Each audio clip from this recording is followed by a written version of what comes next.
Hello friends, आपका हमारे YouTube channel पर स्वागत है।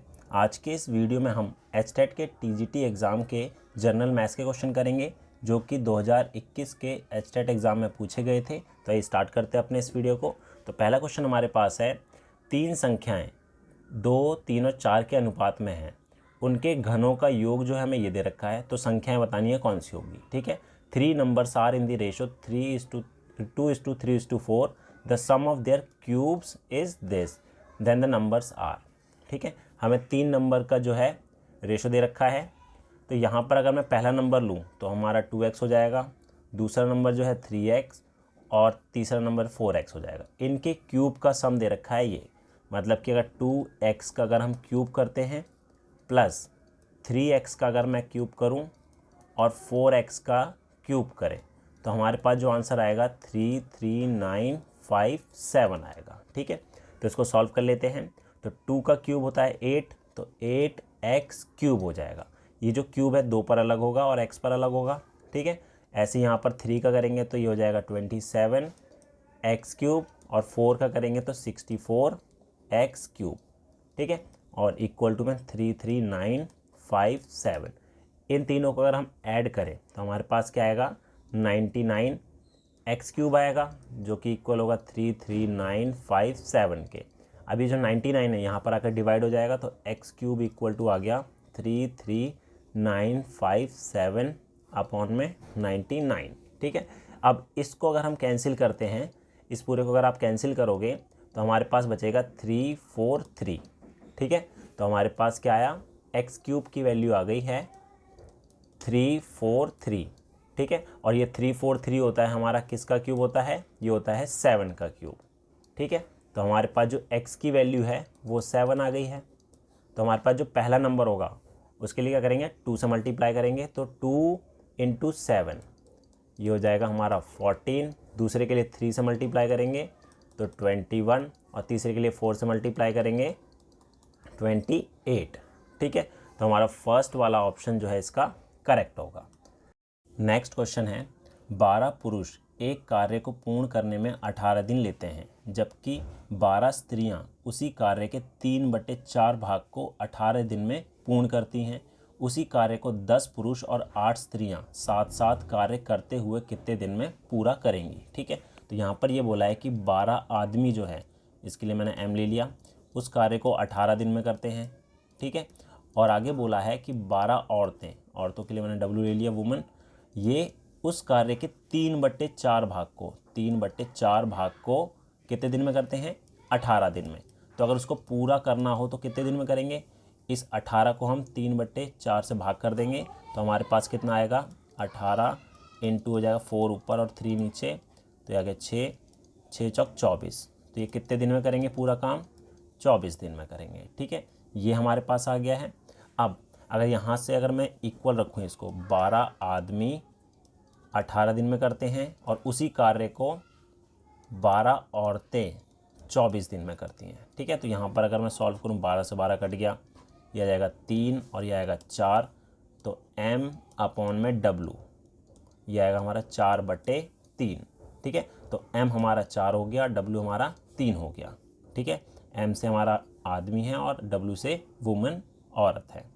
अब इसका कुल कार्य निकाल लेते हैं। तो कुल कार्य कैसे निकालेंगे, देखिए यहाँ पर बोला 12 आदमी 18 दिन में करते हैं, तो या तो आप इसमें रख लो वैल्यू पुट, ठीक है, m की, तो 12 गुना m हमारा कितना है 4 और गुना 18। ठीक है, ये हमारा कुल कार्य हो गया। और इसको हम क्या करेंगे, डिवाइड कर देंगे। कुल कार्य को हमें निकालना कितना है, क्या निकालना है, 10 आदमी और 8 औरतें उस कार्य को साथ मिलकर करें तो कितने दिन में करेंगे। तो यहाँ पर मैं वैल्यू रख देता हूँ, 10 गुना m हमारा 4 हो गया और 8 गुना ये 3 हो गया। इसको सॉल्व करेंगे, 40 और ये 24, 40 और 24 कितना हो जाएगा, ये 64 हो जाएगा।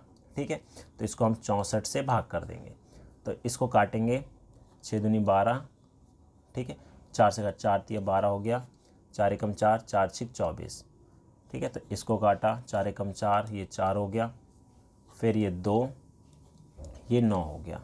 ठीक है, तो हमारे पास बचा 3 × 9 = 27/2, 27/2 बचा। तो इसको अगर मैं मिक्स फ्रैक्शन में करूं तो हमारे पास क्या आएगा 13 सही 1/2, तो ये इसका करेक्ट आंसर हो जाएगा। अगला क्वेश्चन देखते हैं। अगला है हमारे पास, इसमें बोला है एक गोले की त्रिज्या के दुगनी होने पर उसके आयतन में कितने प्रतिशत वृद्धि होगी। The radius of a sphere is doubled, what percent of its volume is increase. यहाँ पर बोला है कि अगर एक कोई स्फीयर है, ठीक है, अगर उसके रेडियस हम डबल कर दें तो उसके वॉल्यूम में कितना वृद्धि होगी। ठीक है, तो हम ये मान के चलते हैं कि इसका जो रेडियस है, ठीक है, इसका रेडियस मैंने ले लिया R1 ले लिया, और इसका इंक्रीज़ कर देंगे तो रेडियस कितना हो जाएगा 2 हो जाएगा। ये हो गया हमारा R हो गया हमारा 2 हो गया। तो इसमें कितना इंक्रीज़ होगा, तो इसका वॉल्यूम अगर मैं निकालूं, ठीक है, पहले वाले का, तो ये होता है 4/3 पाई R³ होता है। ठीक है, ये हो गया, ये R1 हो गया, ये R2 हो गया। तो ये तो हमारा पहले वाले का वॉल्यूम हो गया। ठीक है, और दूसरे वाले का अगर मैं वॉल्यूम निकालूं तो दूसरे वाले का वॉल्यूम क्या होगा 4/3 पाई R2 का क्यूब। ठीक है, 4/3 पाई से 4/3 पाई कट जाएगा। R1 कितना है 1 ही है, तो 1 का क्यूब तो 1 ही होगा, और 2 का क्यूब तो 1/8 हो गया। अब देखिए पहले वाले का वॉल्यूम हमारा 1 है और दूसरे वाले का 8 है। ठीक है, तो कितना इंक्रीज़ हो रहा है, 8 में से 1 घटाया तो 7 आया। ठीक है, तो ये कितने परसेंट हुआ 7 में पुराने वाले का आयतन कितना लेके चल रहे हैं हम 1, तो 1 गुना 100, तो ये आएगा हमारा 700%। ठीक है, तो 700% इसका करेक्ट आंसर हो जाएगा। अगला क्वेश्चन देखते हैं। अगला क्वेश्चन हमारे पास है, इसमें बोला है एक व्यापारी एक वस्तु को 24 रुपये में बेचता है तथा वस्तु के मूल्य के बराबर प्रतिशत लाभ कमाता है, तो वस्तु का लागत मूल्य है। तो यहाँ पर हमें ये नहीं पता कि उसका जो है लागत मूल्य क्या है। ठीक है, हमें उसकी कॉस्ट प्राइस नहीं पता, तो हमने कॉस्ट प्राइस को जो है x ले लिया। ठीक है, और उसका जो सेलिंग प्राइस है वो यहाँ पर बोला है कि वो 24 रुपये है। ठीक है, 24 रुपये सेलिंग प्राइस है, और यहाँ पर एक और चीज़ बोली गई है कि उसका जो लाभ प्रतिशत है वो क्या है, वस्तु के मूल्य के बराबर है। मूल्य उसका x है। ठीक है, तो इसका जो प्रॉफिट होगा वो x% होगा। ठीक है, ये हो गया। अब हमारे पास सेलिंग प्राइस है, कॉस्ट प्राइस है, प्रॉफिट ये दे रखा है। अगर मैं प्रॉफिट निकालूं तो प्रॉफिट हमारा कैसे निकलता है, प्रॉफिट जो होता है वो होता है हमारा selling price minus cost price, ये होता है। ठीक है, और यहाँ पर बोला है प्रॉफिट कितना है x% है, तो प्रॉफिट अगर मैं निकालूं तो कॉस्ट प्राइस पे ही निकलेगा। तो प्रॉफिट अगर हम निकालते हैं तो ये हो जाएगा हमारा x का x%, मतलब x इंटू x/100, तो x²/100 हो गया, ये तो प्रॉफिट हो गया। ठीक है, तो ये हमारा प्रॉफिट हो गया। और सेलिंग प्राइस हमारा कितना है 24 है, कॉस्ट प्राइस हमारे पास x है, तो x को मैं इस तरफ ले आता हूँ, तो x²/100 अपॉन यहाँ माइनस का था तो ये प्लस का हो जाएगा, इक्वल टू में 24।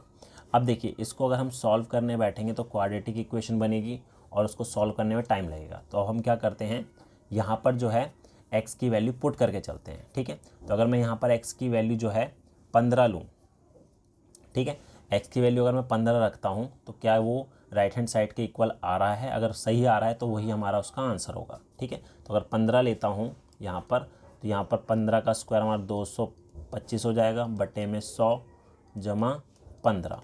तो इसको सॉल्व करें, ये 25 से काटा 4 और ये हो जाएगा हमारा 20, ये हो जाएगा हमारा कितना 9। ठीक है, और इसको अगर मैं सॉल्व भी करूँ आगे तो ये हमारा 24 के बराबर तो नहीं आ रहा है, तो ये तो आंसर हो ही नहीं सकता। ठीक है, ये नहीं हो सकता। अब इसी तरीके से 17 लूँगा तो 17 भी नहीं आएगा। ठीक है, अब 20 लेके चेक कर लेते हैं, तो 20 का स्क्वायर अपॉन में 100 प्लस 20, तो 20 का स्क्वायर 400 होता है, 400/100 जमा 20, तो ये कटा 20 और 4 24 होता है, और राइट हैंड साइड हमारा 24 है, तो यही हमारा इसका करेक्ट आंसर होगा। कॉस्ट प्राइस कितनी होगी उसकी 20 रुपये। अगला क्वेश्चन है, इसमें बोला है 15 व्यक्तियों के एक समूह में, ठीक है, 7 हिंदी पढ़ते हैं, 8 अंग्रेजी पढ़ते हैं और 3 कोई भी भाषा नहीं पढ़ते हैं, तो कितने व्यक्ति हिंदी और अंग्रेजी दोनों पढ़ते हैं। तो यहाँ पर जो है हमारे पास बोला है कि ये हिंदी पढ़ते हैं कुछ और कुछ इंग्लिश पढ़ते हैं। ठीक है, तो कुल कितने थे यहाँ पर?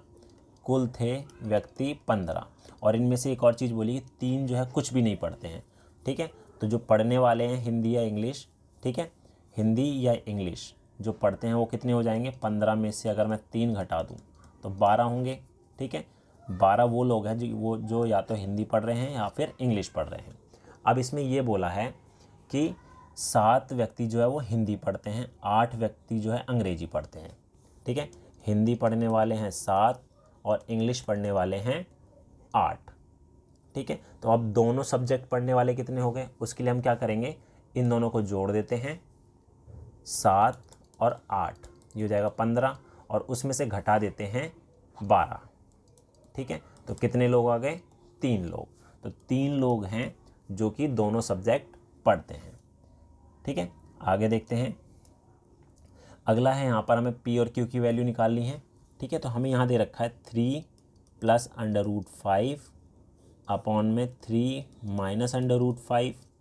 ठीक है, इक्वल टू में दे रखा है P + Q √5। तो हम क्या करते हैं, जो ये लेफ्ट हैंड साइड है इसको रैशनलाइज करके थोड़ा सॉल्व कर लेते हैं। तो इसको हम कैसे करेंगे, 3 + √5 और 3 - √5 रैशनलाइज कैसे करेंगे? जो भी नीचे वाली टर्म दे रखी है उसी से मल्टीप्लाई और डिवाइड करेंगे, लेकिन साइन चेंज करके। यहाँ प्लस माइनस है तो हम प्लस वाली टर्म ले लेंगे। ठीक है, और नीचे भी 3 + √5। अब देखिए ऊपर हमारे पास दोनों टर्म सेम हैं तो इसको मैं स्क्वायर करके लिख सकता हूँ, 3 + √5 का स्क्वायर, और नीचे हमारे पास एक आइडेंटिटी लग जाएगी a² - b² वाली, तो 3 का स्क्वायर - √5 का स्क्वायर हो जाएगा। तो यहाँ पर अगर मैं आइडेंटिटी लगाऊँ तो ये हो जाएगा 3 का स्क्वायर प्लस √5 का स्क्वायर प्लस 2 × 3 × √5, और डिनोमिनेटर में कितना आएगा, 3 का स्क्वायर 9, √5 से स्क्वायर रूट हट जाएगा तो 5 बच जाएगा। ठीक है, तो ऊपर हमारे पास क्या बचा, 3 का स्क्वायर 9, रूट हट जाएगा तो 5, प्लस 6 √5 अपॉन में 4। ठीक है, इसको थोड़ा और अगर हम सॉल्व करें तो हमारे पास क्या आएगा, 9 और 5 ये हो गया 14 + 6 √5 बटे में 4, ऊपर से 2 कॉमन ले लिया तो ये हो गया 7 + 3 √5 अपॉन में 4, तो 2 से कट के 2 हो गया। ठीक है, तो हमारे पास जो आया है वो आया है 7 + 3 √5 अपॉन 2, ये आ रहा है। और इसको सेपरेट करेंगे तो 7 अपॉन में 2 प्लस 3 अपॉन में 2 √5 आएगा। अब अगर मैं कंपेयर करूं इसको इससे, ठीक है, तो P की वैल्यू तो 7/2 आ रही है, तो P की वैल्यू 7/2 हो गई, और Q की वैल्यू है 3/2, तो 3/2 और 7/2 हमारा ऑप्शन नंबर तीसरा इसका सही हो जाएगा। अगला क्वेश्चन है, नेक्स्ट क्वेश्चन हमारे पास है, इसमें बोला गया है यदि एक निश्चित राशि का 3% प्रतिवर्ष ब्याज दर से 2 वर्षों का जो चक्रवृद्धि ब्याज है, कंपाउंड इंटरेस्ट जो है वो ये दे रखा है, तो उसी राशि का समान समय के लिए सरल ब्याज कितना होगा। ठीक है, तो हमें यहाँ पर कंपाउंड इंटरेस्ट दे रखा है 101.50। ठीक है, और हमें बोला है कि इसमें जो टाइम है वो कितना है, 2 वर्ष है, और जो रेट ऑफ इंटरेस्ट है R है वो हमारा 3% है। ठीक है, तो हमें ये पता है कि जो कंपाउंड इंटरेस्ट है, ठीक है, वो कैसे निकालते हैं हम, वो निकालते हैं हम अमाउंट निकालने का जो फॉर्मूला है P × 1 + R अपॉन में 100 की पावर n हमारा टाइम होता है। ठीक है, जो कि 2 है, इसमें से माइनस कर देंगे प्रिंसिपल को। ठीक है, तो इसको अगर मैं थोड़ा और सिंप्लीफाई करूँ, P कॉमन आ जाएगा, हमारे पास बचेगा 1 + R/100 का स्क्वायर -1। ठीक है, जो कि इक्वल होगा कंपाउंड इंटरेस्ट के। ठीक है, एक तरीके से हमारा कंपाउंड इंटरेस्ट का फॉर्मूला ये होता है।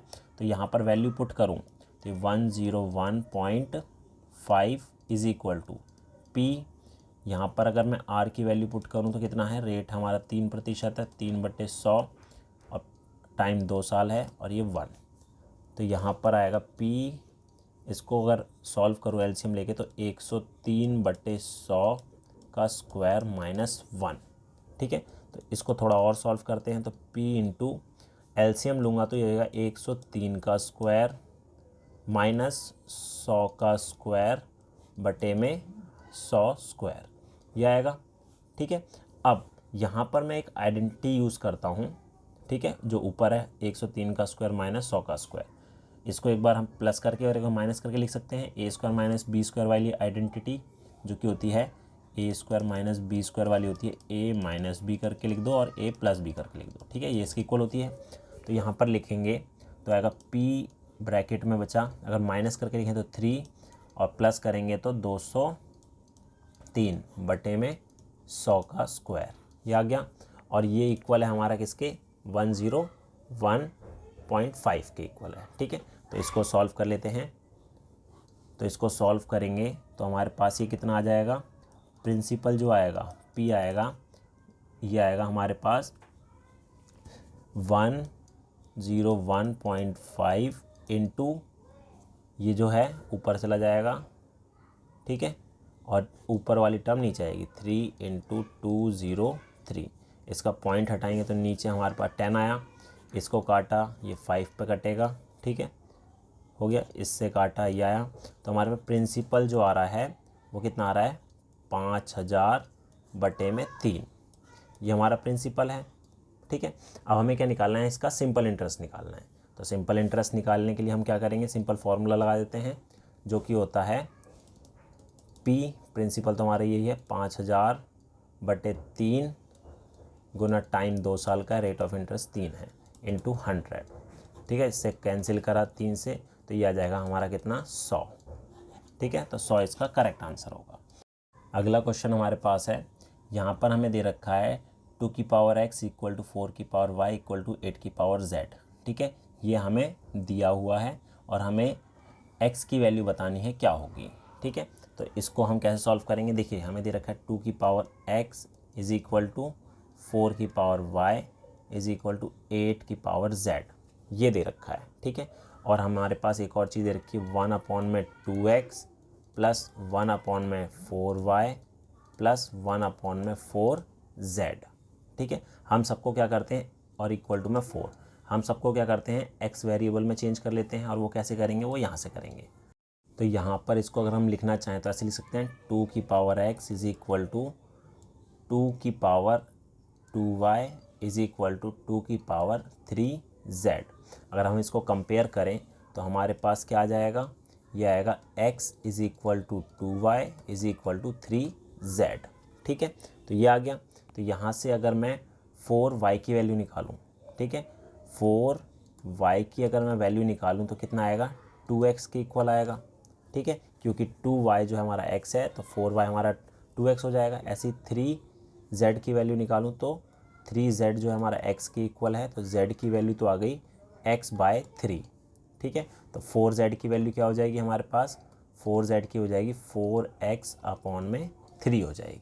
ठीक है, अब क्या करना है, यहाँ पर मैं चेंज कर देता हूँ 1/2x प्लस 1/, ये भी हमारा 2x हो जाएगा, प्लस ये हो जाएगा 1/4z की वैल्यू 4x/3 है, तो 4x नीचे आ गया, 3 ऊपर चला गया, इक्वल टू 4। यहाँ अगर मैं एलसीएम लूँगा तो 4x आएगा। ठीक है, ये हो जाएगा 2 + 2 + 3 इज़ इक्वल टू 4। ठीक है, तो इसको थोड़ा अगर सॉल्व और कर लेते हैं हम तो 7/4x इज़ इक्वल टू 4 आ रहा है, क्रॉस मल्टीप्लाई करा तो 16x इक्वल टू 7, तो x की वैल्यू होगी 7/16, तो 7/16 इसका करेक्ट आंसर हो जाएगा। अगला क्वेश्चन है हमारे पास, यहाँ पर बोला गया है कि 8 किलोमीटर यात्रा में एक रेलगाड़ी प्रथम 60 किलोमीटर 40 किलोमीटर प्रति घंटे की रफ्तार से तथा शेष दूरी 20 किलोमीटर प्रति घंटे की गति से चलती है, तो संपूर्ण यात्रा की औसत चाल बतानी है क्या है होगी, एवरेज स्पीड बतानी है पूरी जर्नी की। तो देखिए इसको कैसे करेंगे, माना कि यहाँ से A पॉइंट से B पॉइंट का पूरा डिस्टेंस जो दे रखा है 80 किलोमीटर है। ठीक है, और यहाँ ये बोला है कि अगर वो स्टार्टिंग के 60 किलोमीटर जाता है, ये अगर हमारा 60 किलोमीटर है, ठीक है, तो यहाँ पर उसकी जो स्पीड है, डिस्टेंस हमारा ये हो गया, स्पीड क्या हो जाएगी 40 किलोमीटर पर आवर से गए। अब बचा कितना, 20 किलोमीटर बचा अगला। ठीक है, क्योंकि टोटल तो 80 है, तो यहाँ पर जो स्पीड है वो 20 किलोमीटर पर आवर की है। तो एवरेज स्पीड बतानी है, तो एवरेज स्पीड का जो फॉर्मूला होता है एवरेज स्पीड, उसके लिए क्या चाहिए, टोटल डिस्टेंस अपॉन में टोटल टाइम। ठीक है, तो हमें टाइम निकालना पड़ेगा। तो पहले केस में हम टाइम 1 निकाल लेते हैं, तो होता है डिस्टेंस अपॉन में स्पीड। तो डिस्टेंस हमारे पास 60 है बटे में 40, तो इससे काटेंगे 3/2 घंटे आ गया। ऐसे T2 निकालेंगे, इस केस में डिस्टेंस तो हमारा 20 है, स्पीड भी 20 है, तो इसको काटेंगे तो 1 घंटा लग रहा है। ठीक है, तो टोटल टाइम कितना हो जाएगा हमारे पास, देखिए टोटल डिस्टेंस तो 80 रहेगा, टोटल टाइम कितना हो जाएगा 3/2 + 1।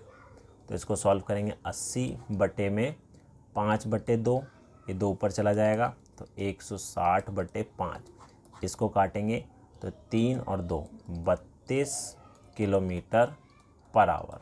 तो ऑप्शन नंबर तीसरा इसका करेक्ट हो जाएगा। अगला क्वेश्चन हमारे पास है, अगला क्वेश्चन देखते हैं। इसमें बोला गया है a swimming pool 30 meter long has a depth of water 0.8 meter at one end and 2.4 meter at the other end. The area of the vertical cross section of the pool along the length is। तो यहाँ पर ये बोला है कि जो एक pool है उसकी लंबाई जो दे रखी है वो कितनी, देखिए 30 मीटर दे रखी है। ठीक है, स्टार्टिंग में उसकी जो गहराई है वो कितनी है 0.8 मीटर है। ठीक है, और आगे जाके उसकी गहराई जो है वो हो जाती है 2.4 मीटर। ठीक है, तो इसको अगर हम इससे जॉइंट करें तो ये हमारे पास एक ट्रपेजियम बन रहा है। ठीक है, तो ट्रपेजियम जो है उसका जो फॉर्मूला होता है, इसका एरिया निकालना है तो इसका जो एरिया होता है, एरिया ऑफ ट्रपेजियम, ठीक है, वो होता है 1/2 into sum of parallel side. Parallel side हमारे पास 0.8 और 2.4 है, तो 0.8 + 2.4 इंटू हाइट। अब पैरेलल साइड के बीच का जो डिस्टेंस है वो 30 मीटर का है, तो 30 हो गया। तो इसको करेंगे 1/2 इंटू ऐड करने पे आएगा कितना, ये आएगा हमारा 3.2 इंटू 30। तो इसको काटेंगे तो 1.6, तो इसको मल्टीप्लाई करा तो हमारा आया 48 मीटर स्क्वायर। तो ऑप्शन नंबर पहला इसका करेक्ट हो जाएगा। तो ये थे हमारे एचटेट के मैथ्स के क्वेश्चन। उम्मीद है आपको हमारा वीडियो पसंद आया होगा। Thank you.